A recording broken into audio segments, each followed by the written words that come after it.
Thanks for tuning in to the Rachel Hamm Show, where you'll find the inspiration, encouragement, and tools you've been craving.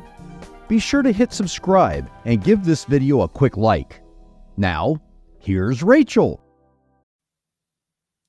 Hi, this is the Rachel Hamm Show. I'm Rachel Hamm. This is Nikki. I'm glad you're here today. Okay, I have a question for you. If you had the power to take the beginning embers of revival, which I think we see happening, I think the red wave was a form of a revival. If you had the power to take those embers and cause them to explode into full-blown revival, would you do it?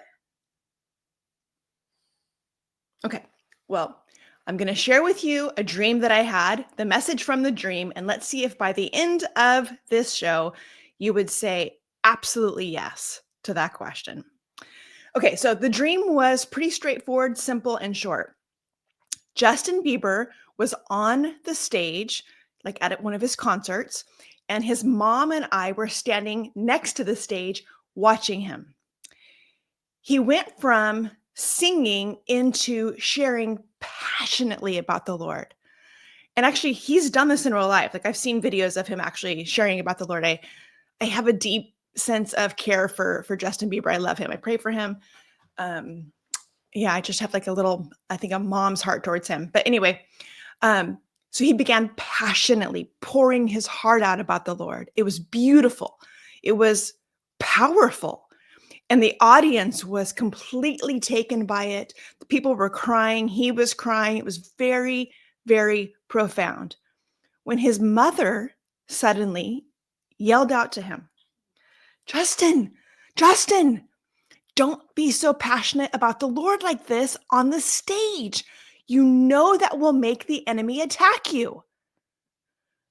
And I looked at her and I thought, well, I can't technically disagree with the fact that when you're out on the front lines doing stuff for the Lord, the enemy does attack you. That's true. However, I was so grieved that this is the instruction she would give him. Like, no, don't stop. Are you kidding me? The Lord is profoundly using you, Justin. Keep going.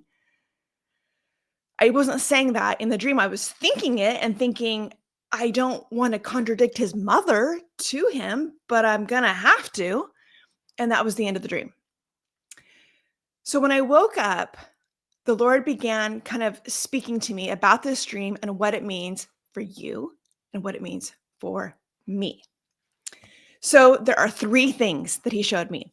The first one is that when we are running the race that God has called us to run, there will be well-meaning people in our lives who love us, who will be obstacles to us.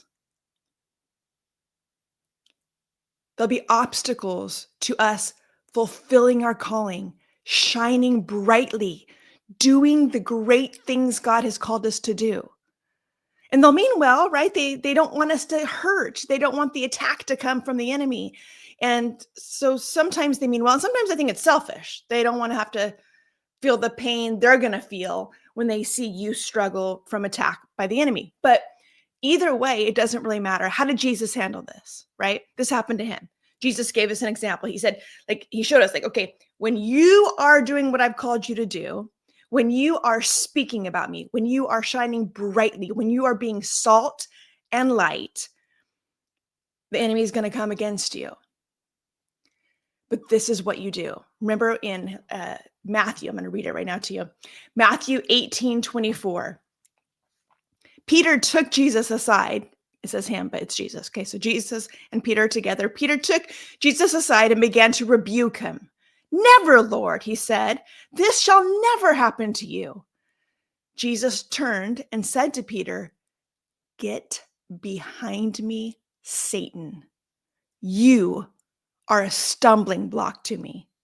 You do not have in mind the concerns of God, but merely human concerns.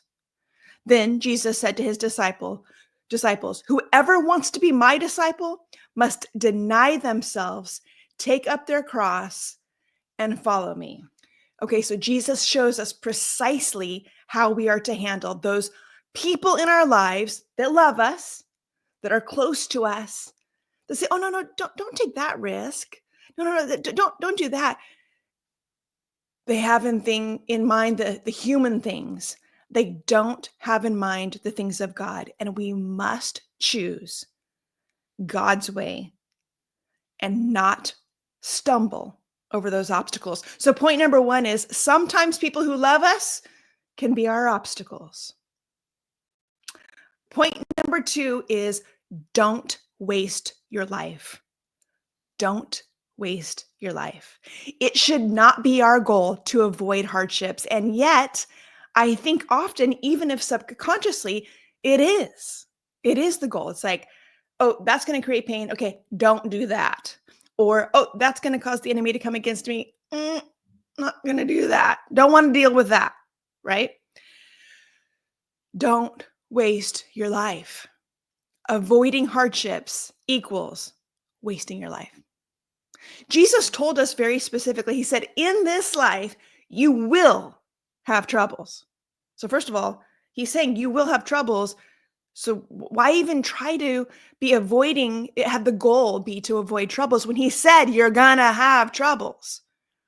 So he said, in this life, you will have troubles, but take heart. Take heart. I've overcome the world. So he's saying, like, don't avoid troubles. You're going to have them, but don't worry about them. Take heart. In other words, have courage is another way that could be kind of translated. Have courage because I've overcome the world and I'm with you and I'm never going to leave you or forsake you. So don't try to avoid troubles. Rather, just do what I tell you to do boldly, with courage, with heart, knowing that I am with you. So we don't want to avoid trouble like Justin Bieber's mom was trying to get him to stop, to avoid trouble, avoid attack. The enemy's going to attack you. And Justin should have looked at her and said, "Get behind me, Satan. You are a stumbling block. You have in mind human things. You don't have in mind the things of God. And if I followed your instruction, I would waste my life." 1 Corinthians 9:24-27 says, do you not know that in a race, all the runners run, but only one gets the prize? Run in such a way as to get the prize. Everyone who competes in a game goes into strict training. They do it to get a crown that will not last, but we do it to get a crown that will last forever. Therefore, I do not run like someone running aimlessly. I do not fight like a boxer beating the air. No, I strike a blow to my body and make it my slave so that after I have preached to others, I myself will not be disqualified from the prize. Okay, and now I'm going to read to you from a book called I think it's called Don't Waste Your Life, actually. And it's by John Piper. And it had a big impact on me. And I wanted to read this passage to you. So John Piper's dad was an evangelist. And sometimes John would travel with him when he was little. And so this particular passage I'm going to read you from his book, Don't Waste Your Life, is about a time that his dad was sharing a story as an evangelist, and it had a profound impact on John Piper, and it had a profound impact on me as well when I read it. So I wanted to read it to you. He says, for me as a boy, one of the most gripping illustrations my fiery father used was the story of a man converted in old age. The church had prayed for this man for decades. He was hard and resistant. But this time, for some reason, he showed up when my father was preaching. At the end of the service, during a hymn, to everyone's amazement, he came and took my father's hand. They sat down together in the front pew of the church as the people were dismissed. God had opened his heart to the gospel of Christ, and he was saved from his sins and given eternal life. But that did not stop him from sobbing, and saying as tears ran down his wrinkled face, and what an impact it made on me to hear my father say this through his own tears. I've wasted it. I've wasted it. This was the story that gripped me more than all the stories of young people who died in car wrecks before they were converted. The old man weeping that he had wasted his life. In those early years, God awakened in me a fear and a passion to not waste my life. The thought of coming to my old age and saying through tears, I've wasted it. I've wasted it, was a fearful and horrible thought to me. So point number 2 is don't waste your life. Point number 3. Point number 3 is it is time to speak boldly about the Lord in public places to strangers so that the embers of revival will become the fiery flame, the explosion that God intends for them to be. Revival, this is what God showed me through this, is that revival is not going to come through large meetings, although there's nothing wrong with that, and there will be large meetings. But revival is going to come through me and you talking boldly about the Lord to strangers in public as we're led by the Holy Spirit. And I'm going to give you an example. I was walking down a street in our city, a very public street. It's full of shops and it's closed to cars. It's like where just people walk. And so there's a lot of people and it's downtown. And so I was walking just down the street in the spirit.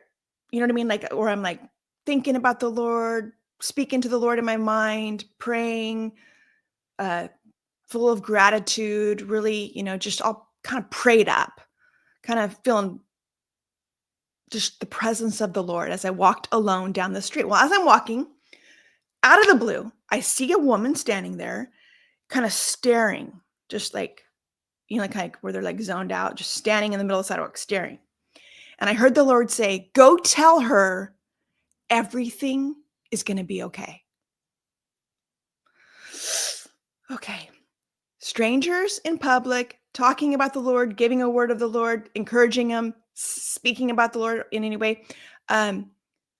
It's always a little scary. It just is. It is, right? But I don't want any stumbling blocks. I want to fully run the race I've been called to run and trust the results to the Lord, but always be obedient to the best of my ability with what God is telling me. So I went up to the woman and I said, excuse me, I know I don't know you, but I was just walking and I sometimes God speaks to me and I felt like God wanted me to tell you something. Would it be okay if I shared it with you?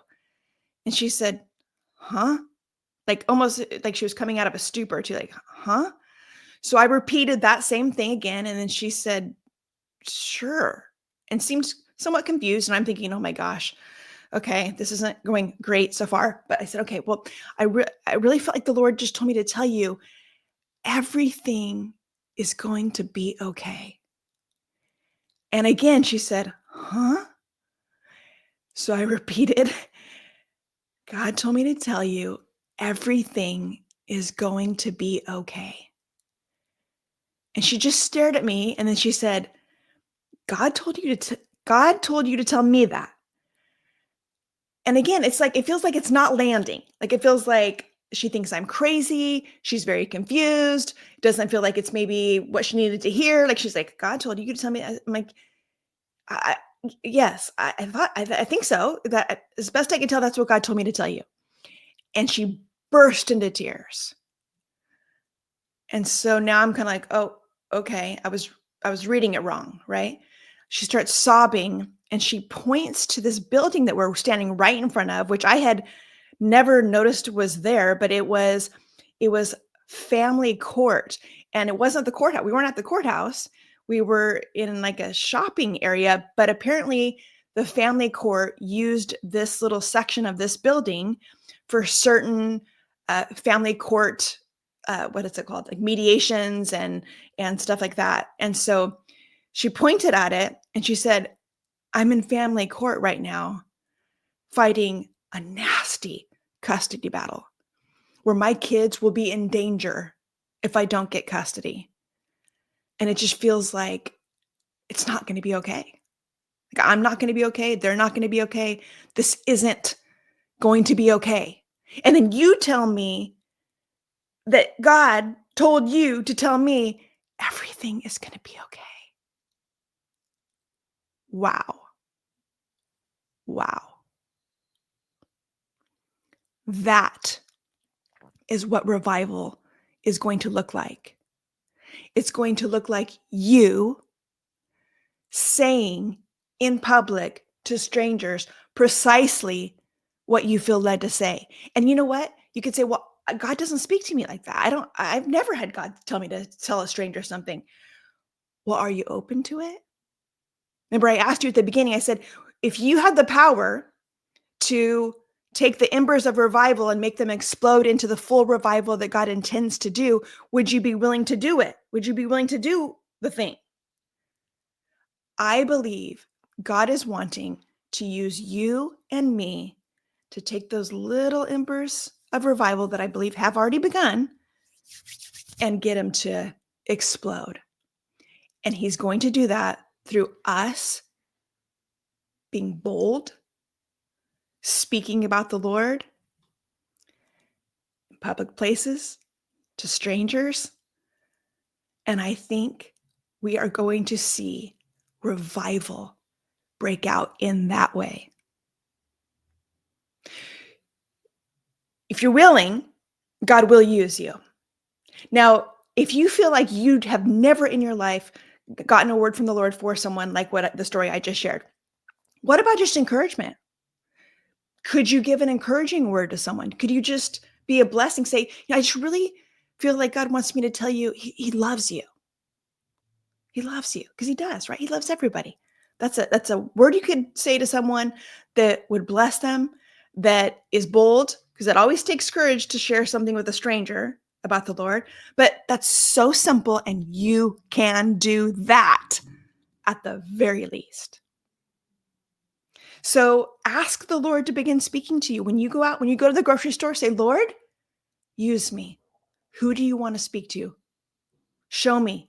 And you know what? It can be as simple as seeing someone that's hurting. Or you can tell if you're tuned in, if you're paying attention, you can tell, you can see stress on people's faces, right? You can see they're kind of tense, or they're not happy, or just there's no smile. Be prepared to give some sort of encouragement to them. And let's watch revival break out. Okay, there are two things you need to keep in mind as you do this. So we've got our points, right? We've got that point number one is well-meaning people will be our obstacles. Point number two is our goal should not be to avoid hardships, right? Our goal is to not waste our life. And point number three is it's time to speak boldly about Jesus to strangers in public so that revival will grow. Okay, so what do you need to keep in mind? There's two things I want you to keep in mind as you move into this boldness, this new boldness that you've just found today, right? There's two things. So the first thing is you need to know that there is an intimidating spirit that's going to try to get you to not do it. What was Justin Bieber's mom doing? No, Justin, don't speak boldly. Don't do it.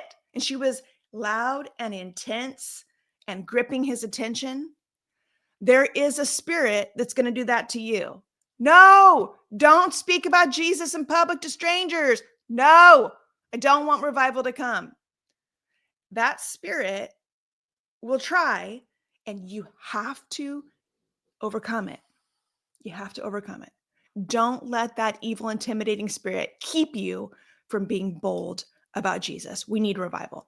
The second thing we need to do and keep in mind is that we need to become all things to all people in order to reach them for Jesus. So we don't need to think in terms of our own self as we speak to someone else about Jesus. We need to think in terms of them.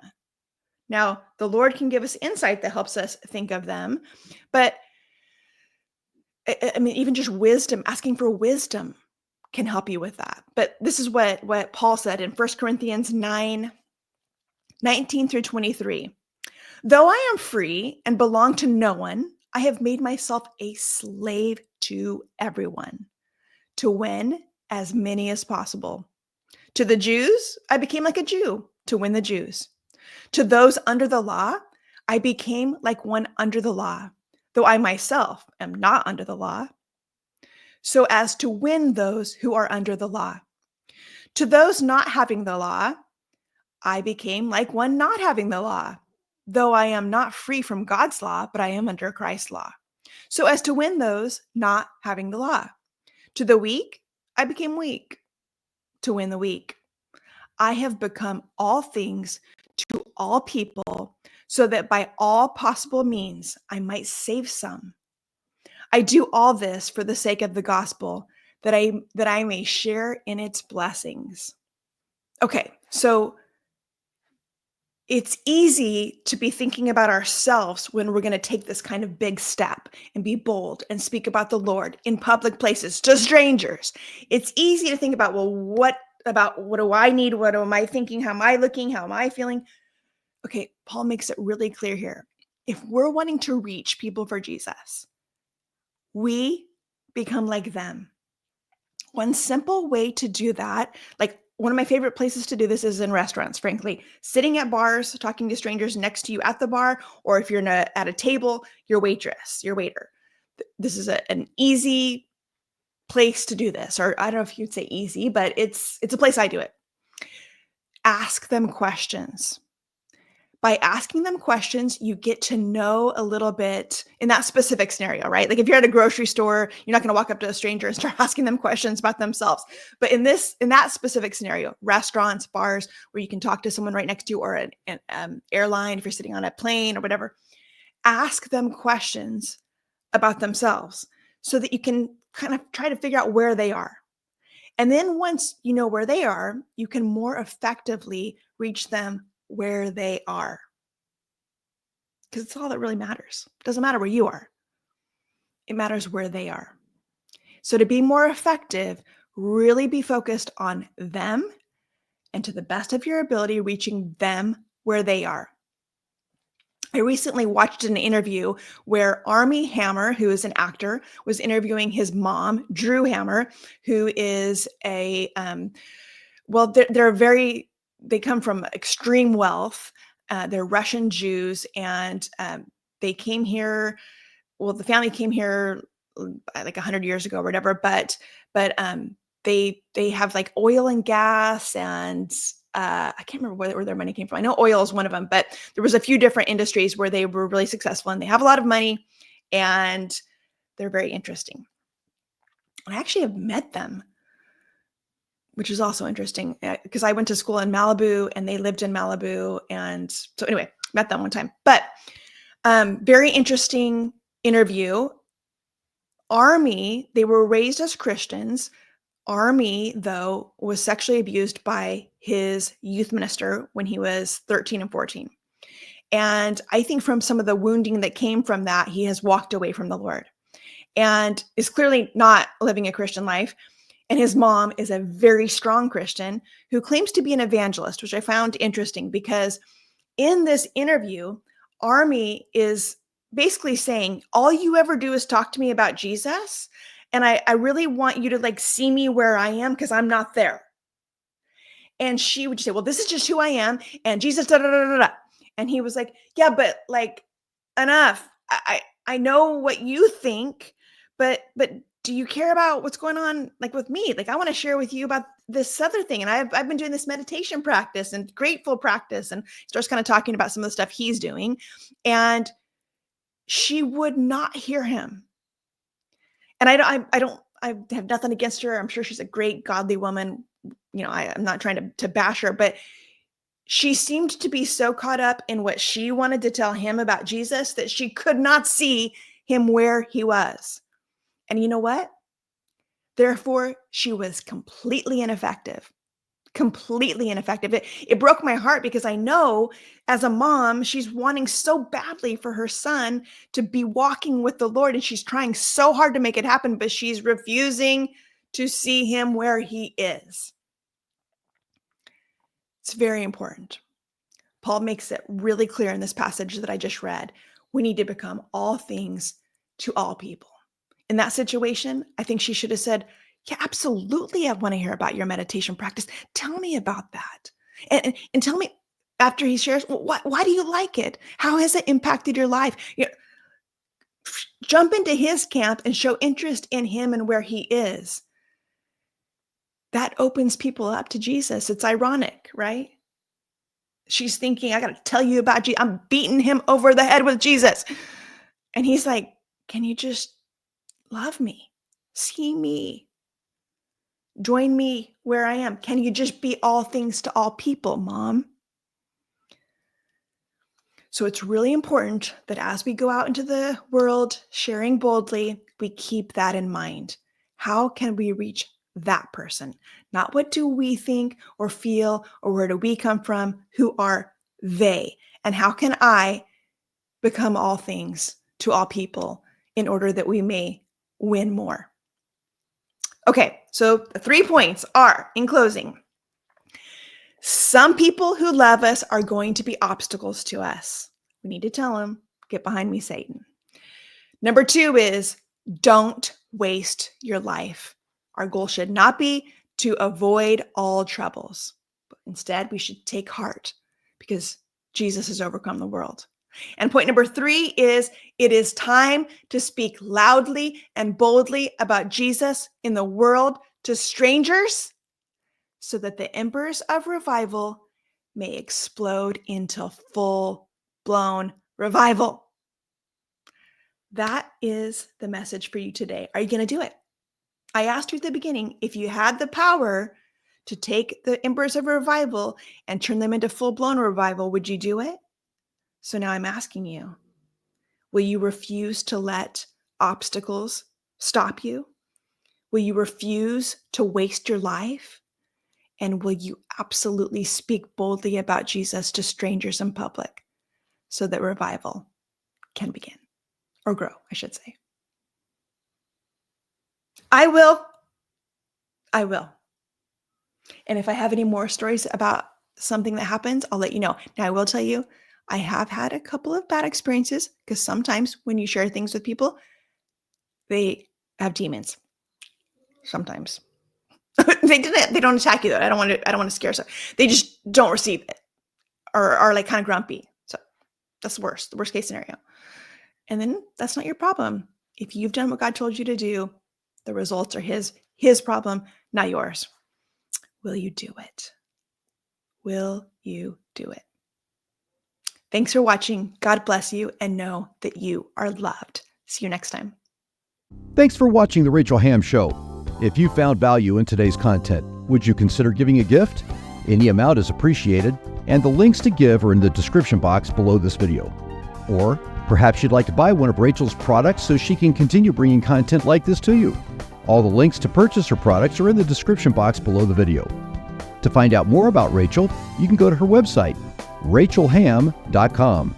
That's RachelHamm.com. See you in the next episode of The Rachel Hamm Show.